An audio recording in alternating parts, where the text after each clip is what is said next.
आप सभी छात्रों का आज की क्लास में स्वागत है।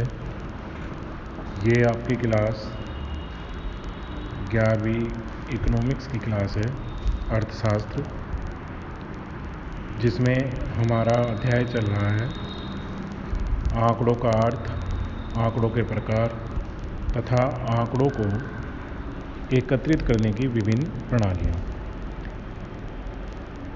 इस अध्याय में अब तक हमने यह जाना है कि सांख्यिकीय विश्लेषण के लिए आधारभूत आवश्यकता आंकड़े, समंक, सूचनाएं होती हैं, जिन्हें हम दो वर्गों में विभाजित करते हैं, प्राथमिक आंकड़े तथा द्वितीय आंकड़े। प्राथमिक आंकड़े वो आंकड़े होते हैं जिन्हें अनुसंधानकर्ता अपने उद्देश्यों के अनुसार स्वयं प्रथम बार एकत्रित करता है। प्राथमिक आंकड़ों को एकत्रित करने के लिए अनुसंधानकर्ता व्यक्तिगत साक्षात्कार प्रत्यक्ष रूप से ले सकता है, प्रत्यक्ष रूप से सूचनाएं आंकड़े एकत्रित कर सकता है, या अप्रत्यक्ष रूप से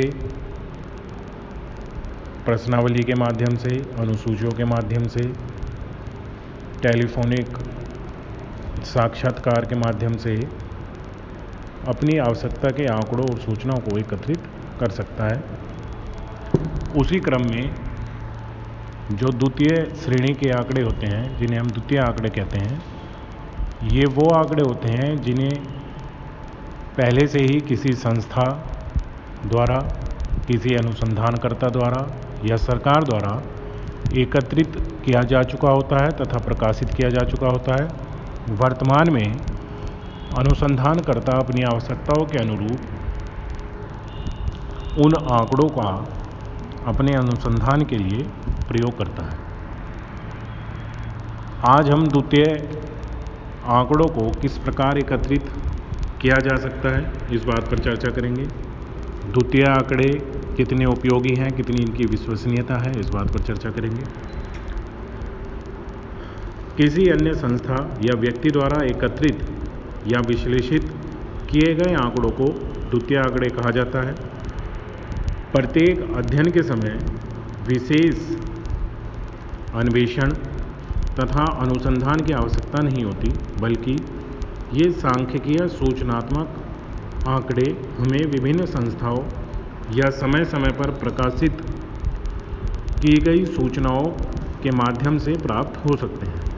कुछ संस्थाएं ऐसी होती हैं जिनका मुख्य कार्य समय समय पर अनुसंधान करना तथा विभिन्न सूचनाएं एकत्रित संकलित करना होता है। द्वितीय आंकड़ों की प्राप्ति से हमारे प्राथमिक आंकड़ों के संकलन में लगने वाला समय, श्रम तथा धन की बचत होती है। ये द्वितीय श्रेणी के आंकड़े या तो प्रकाशित हो सकते हैं या अप्रकाशित हो सकते हैं। जो आंकड़े प्रकाशित होते हैं उनके विभिन्न स्रोत हैं, जैसे सरकारी प्रकाशन, समय समय पर केंद्र व राज्य सरकारों के विभिन्न मंत्रालय तथा विभिन्न विभाग विभिन्न क्षेत्रों से विभिन्न विषयों पर तत्कालीन सूचनाएं एकत्रित करते हैं और उनके सांख्यिकीय आंकड़ों को नियमित रूप से प्रकाशित करते हैं। ये आंकड़े संबंधित अध्ययन के लिए, शोध कार्य के लिए विश्वस्त स्रोत का कार्य करते हैं।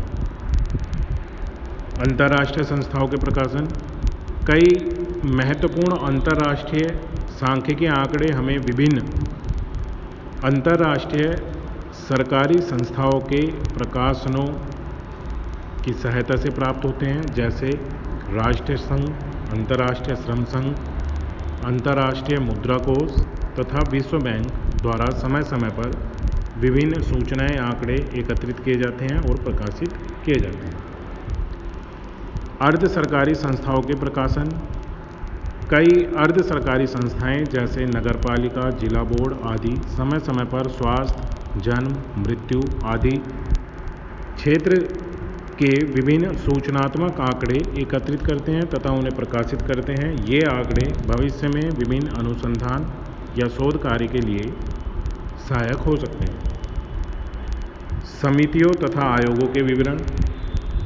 केंद्र सरकार व राज्य सरकार द्वारा विभिन्न विषयों पर अध्ययन हेतु जांच समितियां, आयोग बनाए जाते हैं, इनकी नियुक्ति की जाती है। इनके निष्कर्षों के आधार पर बनाए गए प्रतिवेदन यानी रिपोर्ट अनुसंधान कार्य में उचित महत्व रखते हैं।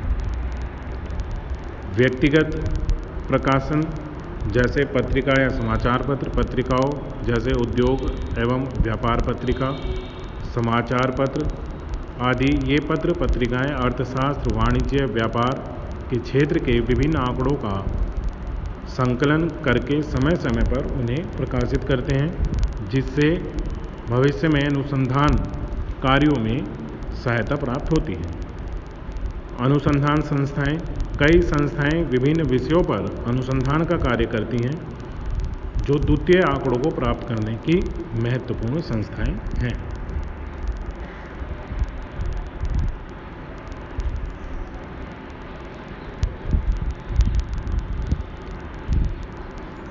विश्वविद्यालयों के अनुसंधानकर्ताओं द्वारा किए गए शोध कार्य भी द्वितीय आंकड़ों की उपलब्धि में उचित महत्व रखते हैं। कई बार कुछ अनुसंधान कार्य, शोध कार्य विश्वविद्यालय स्तर पर विभिन्न शोधकर्ताओं द्वारा किए जाते हैं और अपने शोध के लिए विभिन्न आंकड़ों, सूचनाओं को वो एकत्रित करते हैं।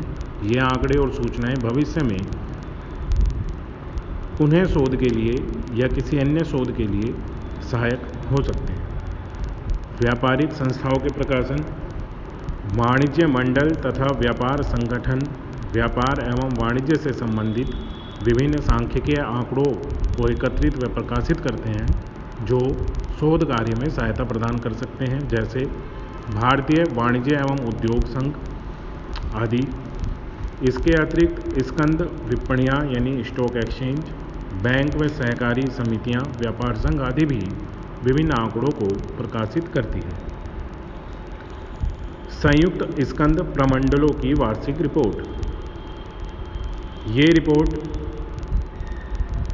जो विभिन्न कंपनियों द्वारा वर्ष के अंत में अपने पूरे वर्ष की कार्यप्रणाली से संबंधित अपने अंशधारियों को तथा विभिन्न पक्षों को विभिन्न जानकारियां प्रदान करने के उद्देश्य से जो अपनी वार्षिक रिपोर्ट तैयार की जाती है, उसमें विभिन्न सांख्यिकीय सूचनाएं व आंकड़े होते हैं। ये आंकड़े संबंधित शोध कार्य या अनुसंधान कार्य के लिए सहायता प्रदान कर सकते हैं। लेख, बाजार, समीक्षा व समाचार। शोध व अध्ययन के लिए विभिन्न लेखकों द्वारा प्रकाशित किए गए लेख, समीक्षा संबंधी सूचनाएं व समाचार भी भावी अनुसंधान व शोध कार्यों के लिए विभिन्न सूचनाएं व आंकड़े प्रदान करने का कार्य करती हैं। ये तो वो आंकड़े हैं जो विभिन्न संस्थाओं द्वारा समय समय पर प्रकाशित किए जाते हैं। बहुत से आंकड़े ऐसे भी हैं जो प्रकाशित नहीं होते, लेकिन द्वितीय आंकड़ों की श्रेणी में आते हैं और भावी अनुसंधान व शोध कार्य में सहायता प्रदान करते हैं। जैसे अनुसंधान संस्थाएं, व्यापार संगठन, विश्वविद्यालय, श्रम कार्यालय अनुसंधानकर्ता द्वारा तथा विद्वानों द्वारा भी आंकड़ों का संकलन किया जाता है, किंतु सामान्यतः इन्हें प्रकाशित नहीं करवाया जाता। उपयुक्त स्रोत के अतिरिक्त हम सरकारी तथा गैर सरकारी कार्यालयों के विभिन्न अभिलेखों व पंजिकाओं से भी सूचनाएं प्राप्त कर सकते हैं। अपने अनुसंधान व शोध कार्य के लिए उन सूचनाओं का प्रयोग कर सकते हैं। अब बात आती है कि द्वितीय आंकड़े जो एकत्रित किए जाते हैं वर्तमान अनुसंधान व शोध कार्यों के लिए, उनका प्रयोग एक सीमा तक ही किया जाए, तभी उनकी विश्वसनीयता बनी रहती है। द्वितीय आंकड़ों का प्रयोग अत्यंत सावधानी व सतर्कता से करना चाहिए तथा उनके प्रत्यक्ष मूल्यों के रूप में नहीं मान लेना चाहिए। द्वितीय आंकड़ों की विभिन्न सीमाएं हैं, जैसे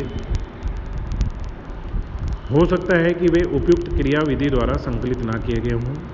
जिस कार्य के लिए हमें आंकड़े चाहिए, उस कार्य या उस उद्देश्य या उस अनुसंधान के अनुरूप उन्हें एकत्रित ना किया गया हो।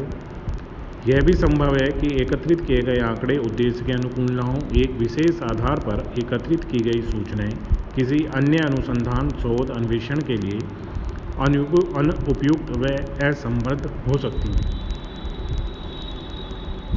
ये द्वितीय आंकड़े पक्षपातपूर्ण अन्वेषण तथा व्यक्तिगत पूर्वाग्रहों से प्रेरित हो सकते हैं। ये आंकड़े पुराने हो सकते हैं और वर्तमान समय में हो सकता है वो उपयुक्त न हो सकता है कि उन्हें पर्याप्त शुद्धता ना हो, जो जिन आंकड़ों का हम प्रयोग कर रहे हैं उनमें पर्याप्त शुद्धता ना हो, ये भी संभव है। और हो सकता है कि अनुसंधान संपूर्ण अवधि के बारे में ना किया गया हो। हमारा अनुसंधान वर्तमान का या शोध कार्य जितनी अवधि के लिए किया जा रहा है, हो सकता है ये सूचनाएं या आंकड़े जो हम प्रकाशित या अप्रकाशित स्रोत से प्राप्त कर रहे हैं उतनी अवधि के लिए ना हो। द्वितीय आंकड़ों के प्रयोग में क्या सावधानियां रखनी चाहिए? हमें सबसे पहले ये देखना चाहिए कि क्या ये द्वितीय आंकड़े विश्वसनीय हैं, क्या ये आंकड़े अन्वेषण के उद्देश्यों के अनुरूप हैं, क्या ये आंकड़े हमारे शोध व अनुसंधान के लिए पर्याप्त हैं, क्या इन आंकड़ों को उचित विधि द्वारा संकलित किया गया है, ये आंकड़े किन स्रोतों के माध्यम से एकत्रित किए गए हैं, ये आंकड़े किस समय किस उद्देश्य के द्वारा किसके द्वारा एकत्रित किए गए हैं, क्या ये द्वितीय आंकड़े पूर्वाग्रह से प्रभावित हो सकते हैं। इन सावधानियों को ध्यान में रखकर यदि हम द्वितीय आंकड़ों का प्रयोग अपने वर्तमान शोध व अनुसंधान के लिए करेंगे तो हमारे शोध और अनुसंधान की विश्वसनीयता बनी रहेगी। अतः द्वितीय आंकड़ों को तब तक प्रत्यक्ष रूप में प्रयोग नहीं करना चाहिए जब तक कि इन आंकड़ों का उचित परीक्षण न करने दिया।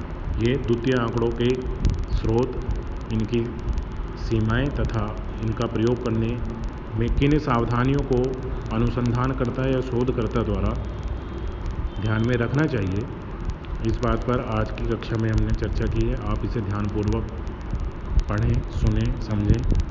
कोई आपको समस्या है आप संपर्क कर सकते हैं, अन्यथा आगामी क्लास में हम एक नए अध्ययन बिंदु पर चर्चा करेंगे। इस कार्य को आप अपनी नोटबुक में लिख लें। परीक्षा के दृष्टिकोण से ये महत्वपूर्ण विषय है। धन्यवाद।